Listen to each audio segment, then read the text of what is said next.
예, 반갑습니다, 여러분. 또 운동을 하러 이렇게 나와가지고 또 한 프로 찍고 있습니다.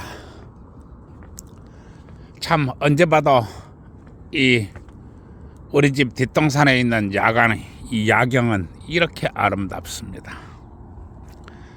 정말 너무너무 아름다운 동네입니다. 이 야경을 보고 있으면 언제나 이 감탄이 나옵니다. 정말 아름답습니다. 내가 이런 동네에 살고 있다는 것이 행복합니다. 단지 마누라만 있으면 더 좋을 텐데 마누라가 없습니다. 그게 아쉽습니다. 내가 오늘은 이제 집으로 내려가면서 이 여성 여러분들에게 이야기를 좀 하고자 합니다. 여러분, 나는 항상 얘기합니다. 어떠한 문화가 생기고 어떠한 사회 현상이 생기고 어떠한 제도가 만들어졌을 때 누가 과연 이득을 보겠는가? 누가 과연 손해를 보겠는가? 누가 과연 극심한 고통을 겪을까? 그리고 그것이 장기적으로는 어떻게 될까? 나는 항상 생각하라고 이야기하고 있습니다. 여러분, 민주주의 사회는 자본주의 사회입니다. 자본주의 사회란 것은 뭐냐? 곧 카르텔이 사회입니다. 카르텔이 사회. 이게 바로 자본주의 정체입니다. 나는 항상 얘기합니다. 무슨 문제가 생기고 무슨 현상이 생겨날 때 그것이 어떤 결과를 가져올까? 나는 항상 생각하라고 이야기하고 있습니다. 그리고 내가 오늘 이렇게 여성 여러분들에게 이야기해야 될 것은 너무나 기본적이고 너무나 가치 있으나 우리가 잊어버리고 있는 것, 이러한 것에 대해서 내가 이야기하고자 합니다. 여성 여러분, 왜 30평짜리 새 아파트가 있어야 되고 왜 30평짜리 이 좋은 이 아파트가 있어야 되고 중형차 이상급이 그런 차가 있어야 되고 왜 노부모 이렇게 이 노후 대책이 세워야 돼 있고 왜 이러냐? 이것을 바로 수치화 데이터라고 이야기하는 것입니다. 그러면 여성 여러분들이 왜 이렇게 수치화 데이터로 결혼을 할 수밖에 없을까? 이런 문제를 생각해 봐야 됩니다. 누가 그렇게 시켰습니까?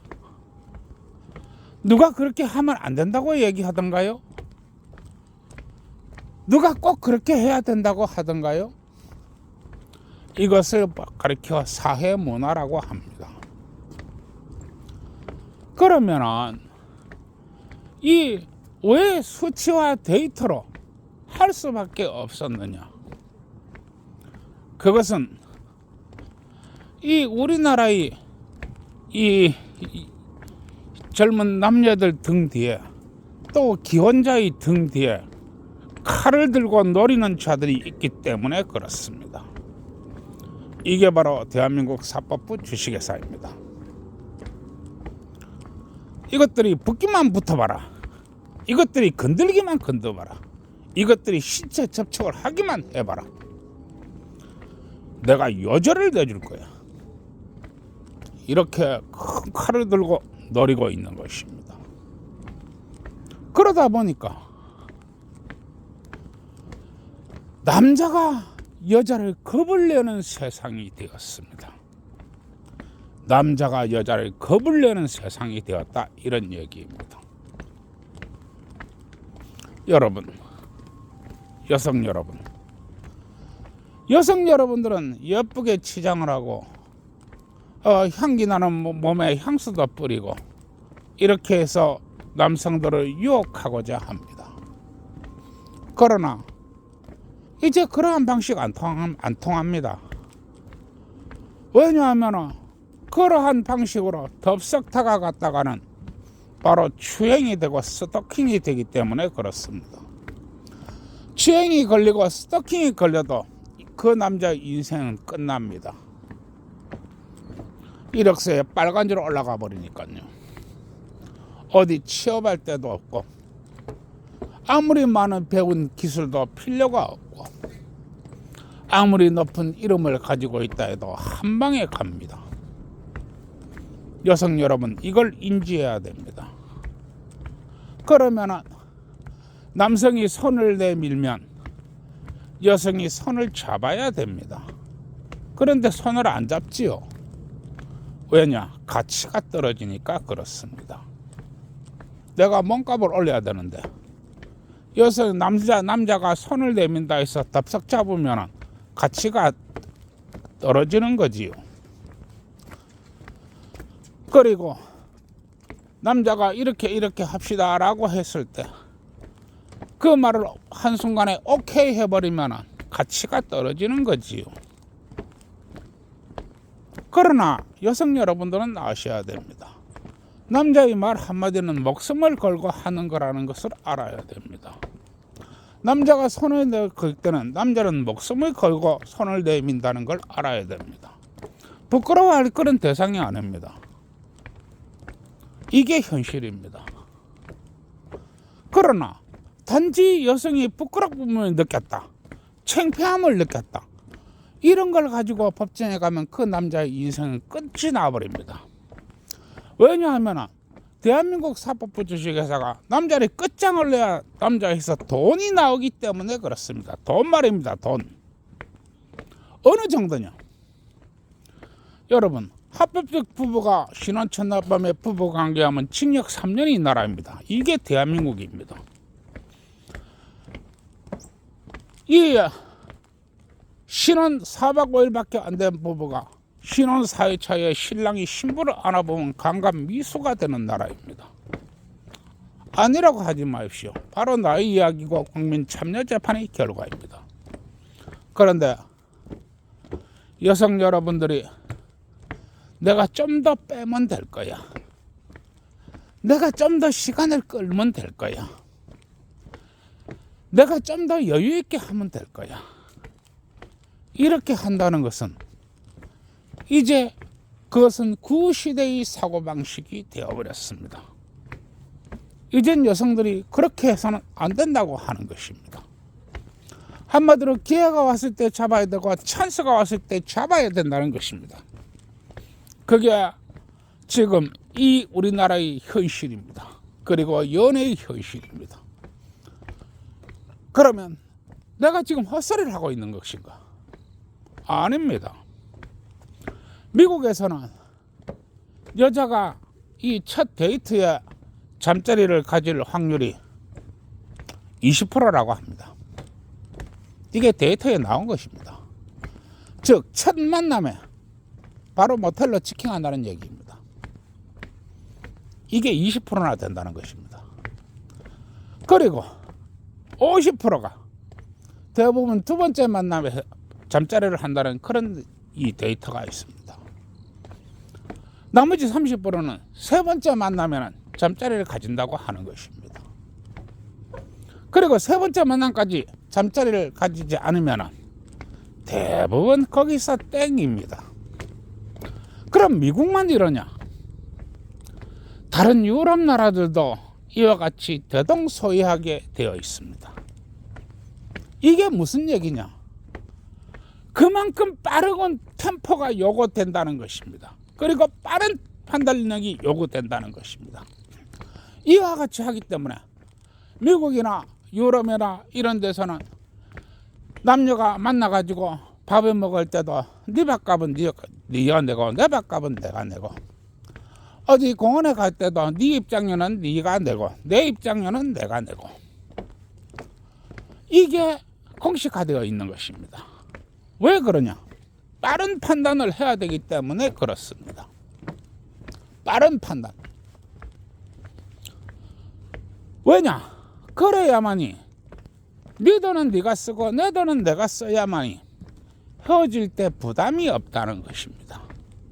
왜냐하면 네 돈은 네가 썼고 내 돈은 내가 썼지. 그럼 바이바이 끝. 이렇게 되는 것입니다.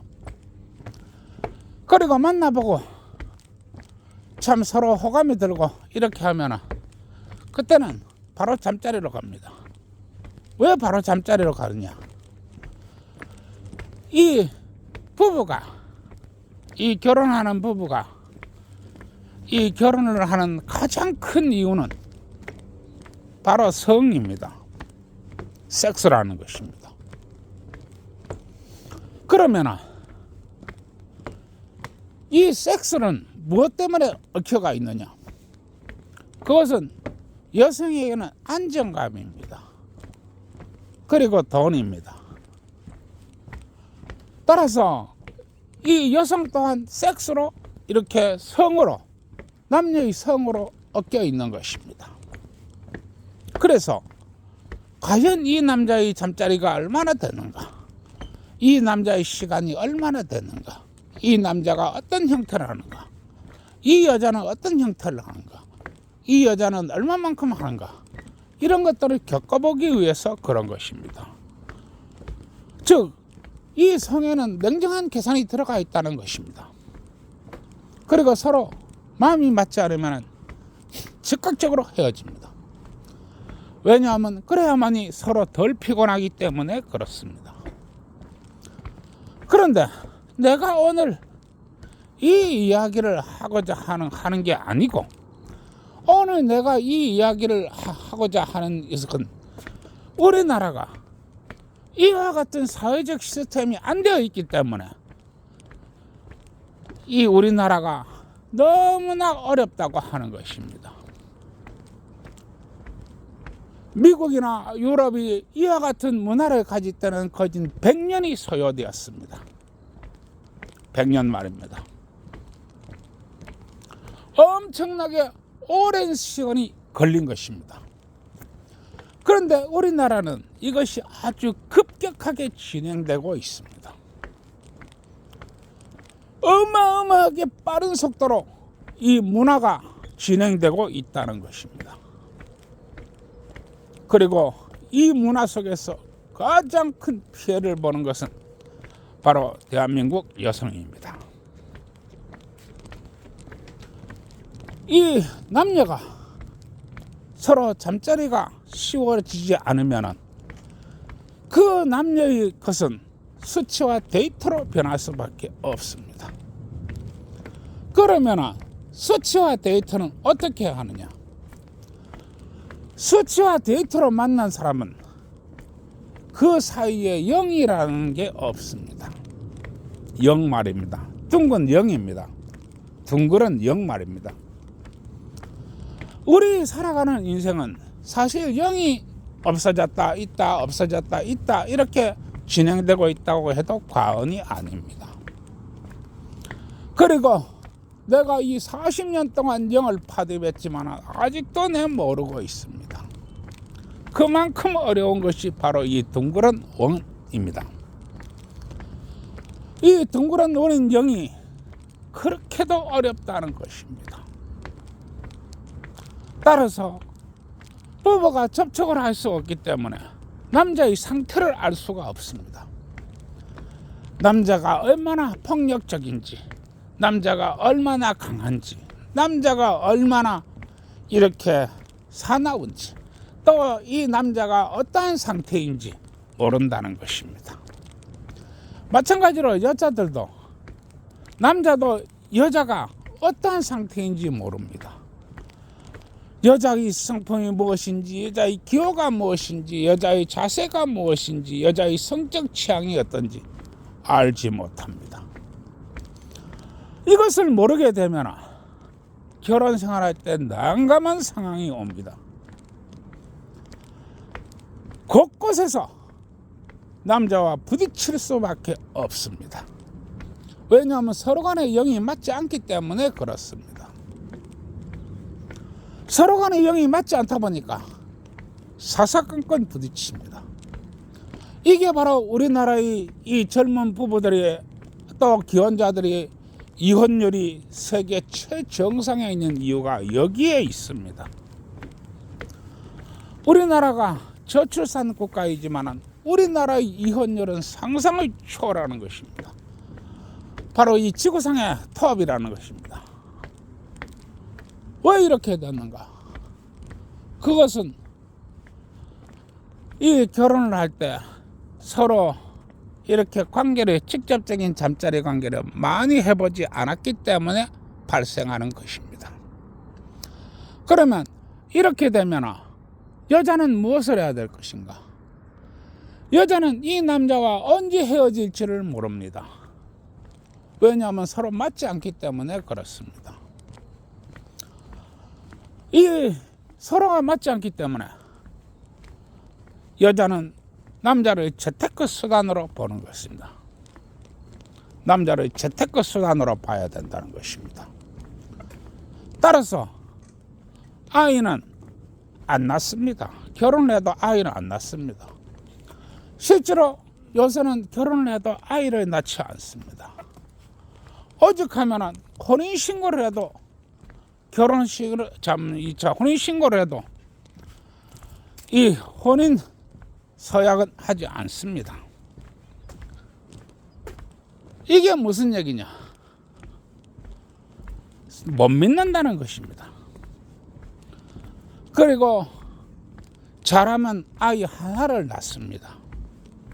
이게 바로 우리나라가 지금 출산율 0.6, 0.7 하는 즉 바로 이 정체입니다. 즉 상대를 못 믿는다는 것입니다. 언제 헤어질지 모르기 때문에 못 믿는 것입니다. 그러면 왜 아이는 하나냐? 이런 물음에 우리는 생각을 해봐야 됩니다. 아이가 왜 하나인가? 그 얘기는 아이가 하나 정도는 자기가 키워낼 수 있다고 생각하는 것입니다. 즉 여자 혼자서 아이 하나 정도는 키워낸다, 이렇게 생각을 하는 것입니다. 그래서 아이가 하나인 것입니다. 그러면 남자는 뭐냐? 남자는 바로 재테크 수단이라는 것입니다. 그러다 보니까 이 약속이 3년, 가성비 5년, 반갈주기 10년 이렇게 돼버린 것입니다. 약속이 3년, 가성비 5년, 반갈주기 10년. 그런데 요새는 더 땡겨져가지고 요새는 5년만 살아도 재산 반땅을 합니다. 그러나 이 재산 반땅에서 이혼하면서 그냥 이혼하느냐? 어차피 남들 거 남자를 반쯤 지겨버립니다. 내가 너한테 강간당했어. 그 강간당한 이유는 뭐냐? 어젯밤엔 둘이 할 때 기분 좋았는데 자고 일어나니까 기분 나빠. 내가 너 고발할 거야. 그러면은 대한민국 사법 주식회사가 좋아서 미칩니다. 또 떼돈을 벌 수 있구나. 또 돈 왕창 벌 수 있구나. 그리고 재판 가고 엄격하게 두 번 다시 남자의 사회생활에 적응하지 못하도록 완전 반쯤 죽입니다.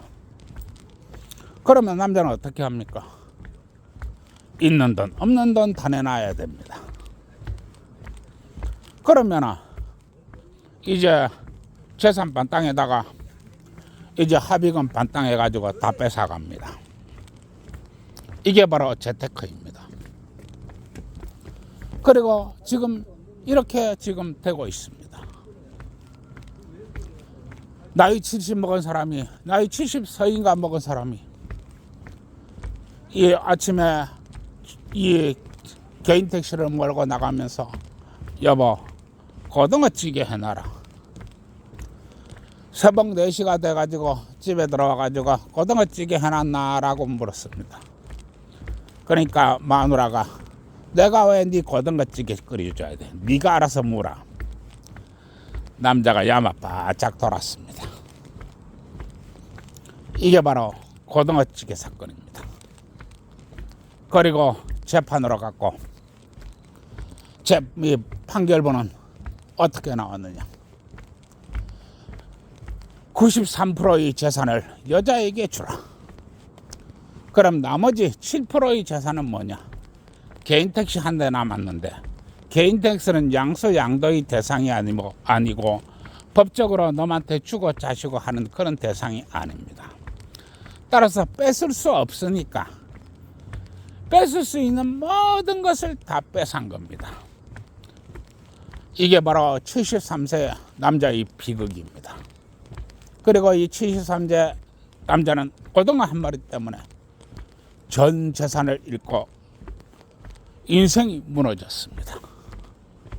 그리고 남자는 이 휘발유통에다가 휘발유를 한 통 사가지고 지하철에 타고 불을 질렀습니다. 이게 바로 지하철 방화 사건입니다. 고등어 한 마리의 파워가 상상을 초월합니다. 여러분, 여성 여러분, 결혼을 재테크라고 보시나요? 결혼은 재테크가 아닙니다. 그리고 돈 버는 업체가 아닙니다. 그런 것을 결혼이라고 생각한다는 것은 잘못된 것입니다.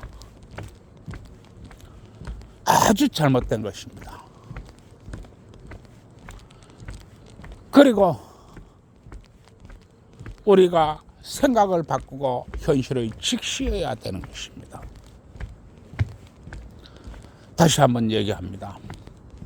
결혼은 재테크가 아닙니다. 결혼을 재테크의 수단으로 삼는다 하면 그거는 정말 잘못된 것입니다. 그러나 여성 여러분들이 결혼을 재테크로 생각할 때 미치는 단체가 많이 있습니다. 첫째, 우리나라 종교단체가 미칩니다. 종교단체가 좋아 죽습니다. 왜냐하면 자기 종교단체에 댕기는 이 여성이 어느 날 남편하고 이혼하면서 재산을 왕창 뺏어가지고 떼부자가 되었습니다.